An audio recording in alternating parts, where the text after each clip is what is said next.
Hey guys, how's it going? Hope you're having a good day. So recently I just got the War Within Collector's Edition. I've been waiting a couple of months for this and it's actually arrived. It came a couple of days ago actually, but it's been way too warm in the UK at the moment to make a video like this because I would need to set up the room a little bit to make this unboxing. But I'm going to try and make this quite informal as possible, a bit of a POV, but let's crack on with it. So hopefully everything is going, you can actually see everything regards to the box. So this is the collector's box. So just to let you know, this bit here is what normally we would get in the collector's edition, the physical one. Now this is my first collector's box from World of Warcraft. I've never actually bought one of these. This is my first time.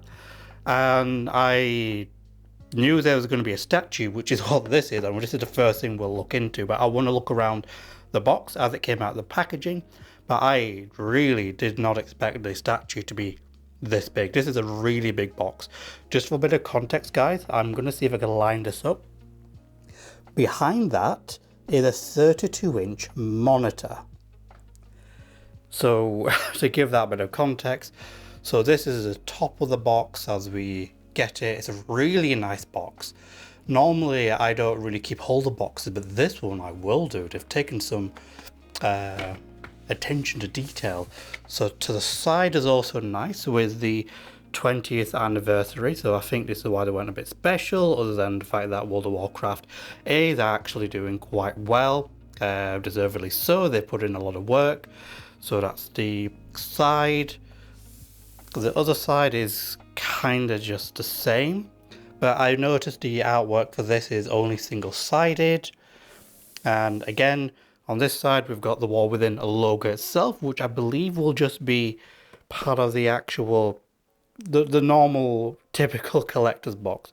But I think a lot of people really want to see the statue foremost than anything, so let's crack on with that. And because this is such a big box, and I was not expecting it to be as big, this is going to be really difficult and cumbersome. So I'm going to try push the box out. So I'm going to try to do this in a single take. If not, I'll do magic of edits so we can see what it is. And I don't want to drop anything because I don't really want to damage anything here. And though this is a large desk, it's not large enough to deal with this. So just to let you also know, guys, I've had this for a couple of days. I've not actually taken this out of the sleeve. This has actually stayed in the sleeve. So everything you're seeing is first time as I'm doing. I only pulled it out of the packaging box. So I didn't notice this was completely different color to, it is the same artwork, just different color to that. It's quite nifty actually. So let's crack on with this. Now I'm going to struggle with this camera to hand, so I'll try my best, guys.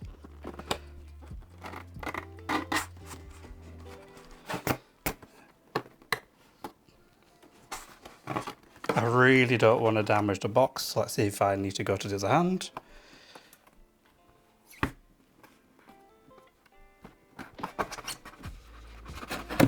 Okay. Foam packaging.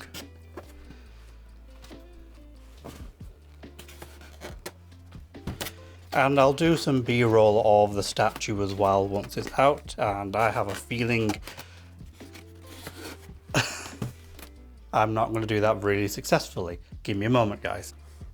Lighting's not going to be great here, but what can I do? I could not do this one-handed. Just move that away. And it's a relatively heavy box as well for what it is.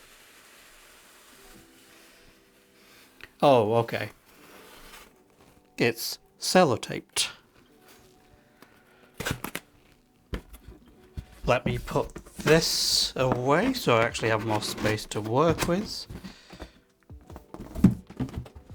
Let's put it back in here. You can see, guys, I really don't want to damage the boxes for this, but for this I do need to make an edit. I do need to get something for this.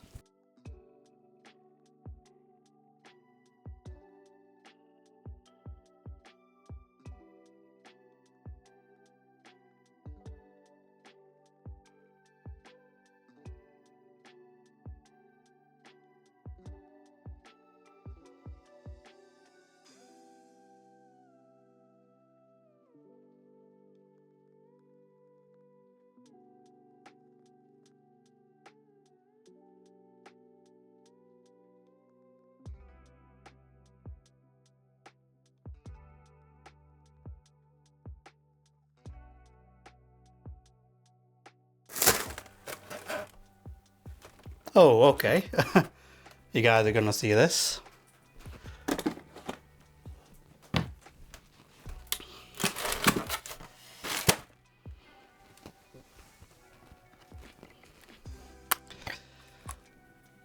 So this is how it all came out. If I'm too overexposed, let me just bring that down. So it looks like some assembly required. So, got this, and I'm aware that this is not the most, when it comes to stuff like this, these aren't the most durable things, so you kind of need to baby them. It's not crumbling in my hands, but still, it's something. But in some ways, for me, this is quite nice when I need to pack it away, because I will be looking to be moving countries at some point. But I do want to do this unboxing, put this together for this video, put it on display for a little bit until I do need to put it away. This is nuts. Holy crap.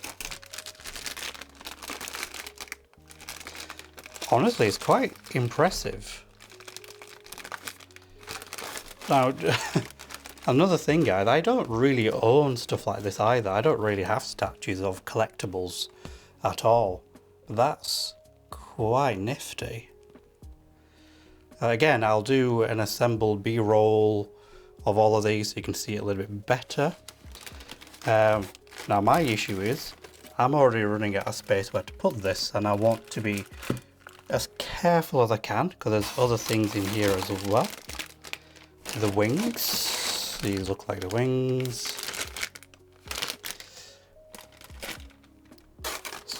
So that told me once you put this in place, you really don't want to move it or do anything with it.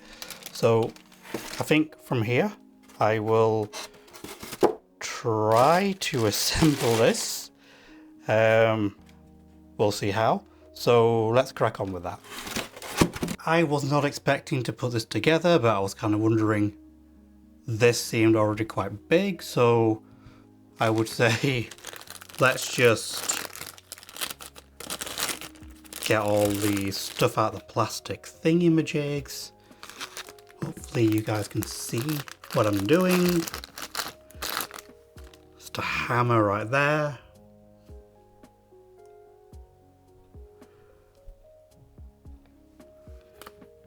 I presume this is a tail. That aside, that aside. Again, these are the wings. These are very, it's quite, it seems good quality so far. And it's not metal before you're wondering. I think it's, I don't know what's made out of.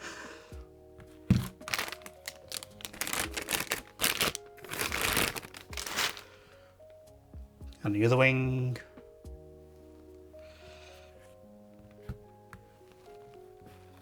I think this is worth showing as thing. Now, this plastic thing seems to be, ooh, okay.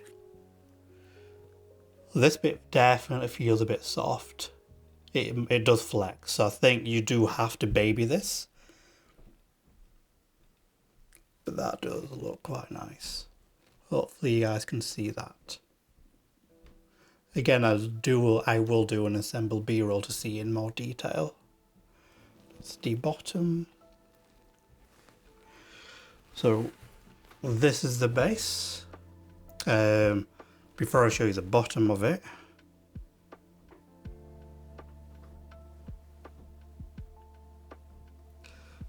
the Griffin Rider made in China. So it's actually impressive that this whole thing, though it's quite expensive, don't get me wrong, but there's other collector's editions from other games and other franchises which is actually more expensive than this. As weird as that might sound, I wish I was joking. So I think this doesn't have an instruction guide, though I didn't see any booklets. But what I will do, it looks pretty straightforward so far. Question is, oh, okay, you can take off this plastic bit.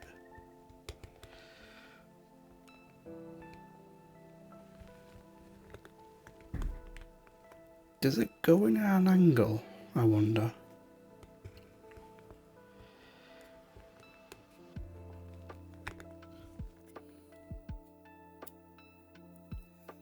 Or you don't need this plastic bit. Yes, you don't need the plastic bit, it just locks in. There's no click, so I'm assuming, yeah, you can just take it out, which is important for me at some point. But yeah, if you're assembling, take this off, guys.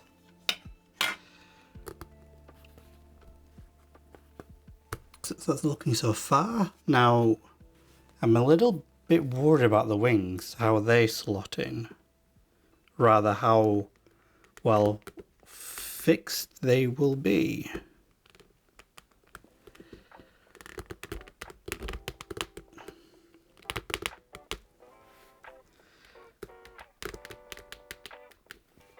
Believe me guys, I don't want to break anything on here. Are they keyed differently by any chance?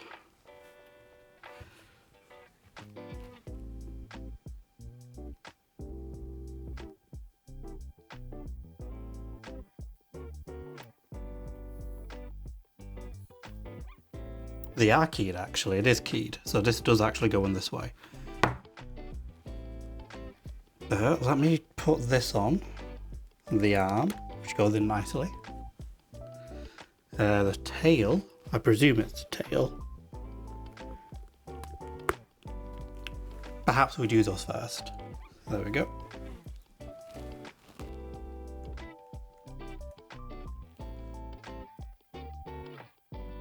Making sure you guys can see. Do we need more light in this study? Yes. Sorry guys if it's been too dark. It's quite difficult to tell.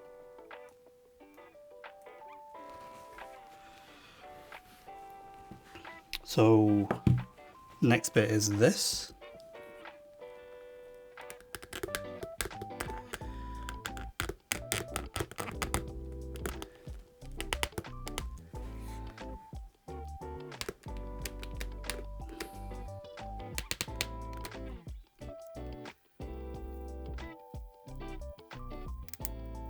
That's not all the way in, but I'm struggling to get that in without using excessive force. So because I'm a bit too paranoid, I'm just going to leave it where it actually ended. So I'm going to assume there's some tolerances to this. And again, I do want it so that I can take it apart. So I don't want it too tightly bound. It just needs to look the part for the time being. But I don't want these falling off. I'm not going to put it on a really high perch, though I feel like it should. So that's assembled. It doesn't take long. Just a little finicky. Some fit to finish, just maybe not absolutely the greatest. Or perhaps it's the way the material expands after it's been produced. I presume it's cast molded, so it's not, someone doesn't come with a chisel or anything like that. So that's that done. Now I want to get to the other bits, so I'm going to try leave this here. And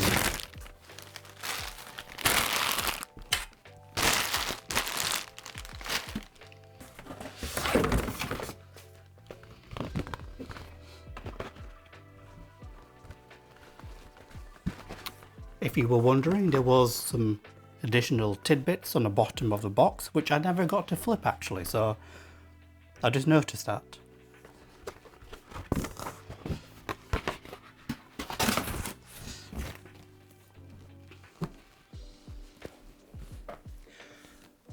Now we can go over this. I'll try and move that away. Or move this here maybe. Ooh. Maybe we don't swing that about. So let's look at the outside. So that's the front, the wall within. Before I open this, guys, so though this is my first collector's edition, though I've been on and off with Dragonflight, I'm still probably going to be just as active as I was, so maybe not that much. Season Discovery and the classic versions of the game has taken more of my time, but this is looking promising in terms of game features. But let's take a look, see if there's anything else. Nope. Now this looks a little bigger than your what's the word I'm looking for?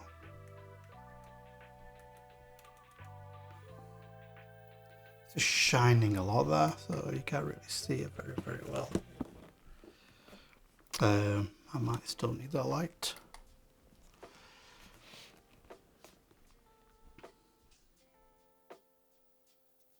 This looks a little bigger than the other collector's editions. So it opens up just like a book. I quite like it. So, seem like the bulk of the contents is here. A little handy do to pick it up. So I think this was the artwork. I do appreciate like artworks for games and stuff I franchises really like. I've got a few things behind me for Warcraft and Final Fantasy as well. So I do appreciate these either quite nice. The print work that's in these are particularly sensational. Try my best for you guys to see.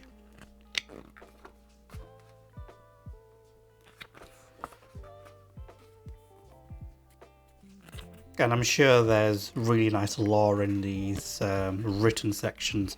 So they are like describing some stuff. I think this is going to be probably the big one, Xal'atash. Yeah, let's see. Can we also just say how very similar this model is of Xal'atash, of a version of Sylvanas? It really does. And again, some tidbits. So I think some entries in this. It says, for as ancient and as powerful as she is, little is truly known about this being, other than her appearance inevitably heralds calamity. Nice. That's a way to judge someone's appearance. Charming and treacherous, Xal'atash has played roles great and small during some of the darkest moments of Azeroth's history. Though we know little about her, we know that much about her. That seems a little contradicting. Once trapped or perhaps hiding within a dagger, I'm going to say she was hiding. I have some theory tidbits about that. I don't think she was trapped. I don't think there was a being powerful enough to trap her. She used her void abilities to corrupt her blades' wielders into pawns for her own ends. Xal'atash escaped this prison toward the end of the Fourth War, assuming a mortal form. Silent for a time, she recently resurfaced, first as an ally of Eridicron, former leader of Draconic Incarnates, now of the Nerubians and the new Queen Antirek. She brings to her machinations not only of her own void powers, but also those of those she now claims to serve. Claims to serve? There was a theory that she was a Void Lord, managed to pass through in some form of way, which was actually the theory about my saying she was hiding in the dagger. So for now she claims to serve. That's an interesting lore tidbit right there. That says claim, so it's not guaranteed, it's not absolute certain Xal'atash is actually someone that served. So there is a very good chance, and I would say 50-50 now, regards to this particular bit, that she is indeed a Void Lord, managed to find a way of manifestation via coming through a dagger, an inanimate object, and through, very much like the opposite of Terminator. If anyone's ever seen Terminator, it says the only way they can do time travel is to wrap the robotic parts in organic matter, hence the T-100. But if she does actually serve a greater power, then it means she's on the level of the old gods, or perhaps above that and below the Void Lords. So I've got two theories. I know it's an unboxing, but I think this is a very interesting tidbit here. So I think she is a Void Lord, found a way to manifest into the immortal realms, and did that via putting her essence into an inanimate object that they could forge within the Void Lord realm, pass it through some sort of gate, and I think the gate within the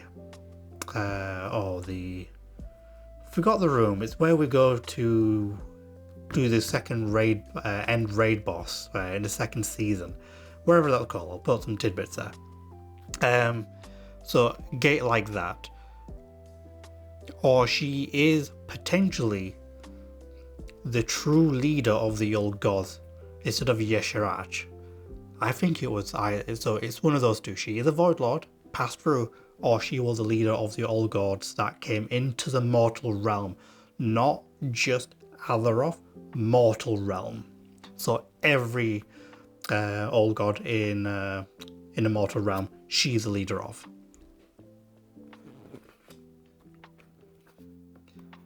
I think I went too into that. So continue on. We get a pen. Don't know where I'll ever use this. Here we go.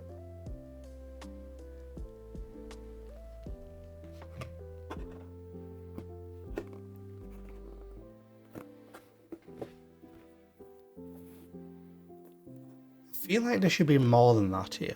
I'll have to double check, but I feel like that's it. That's quite a lot. And I don't want to rip this open either if it is nothing further in there. But I believe that's...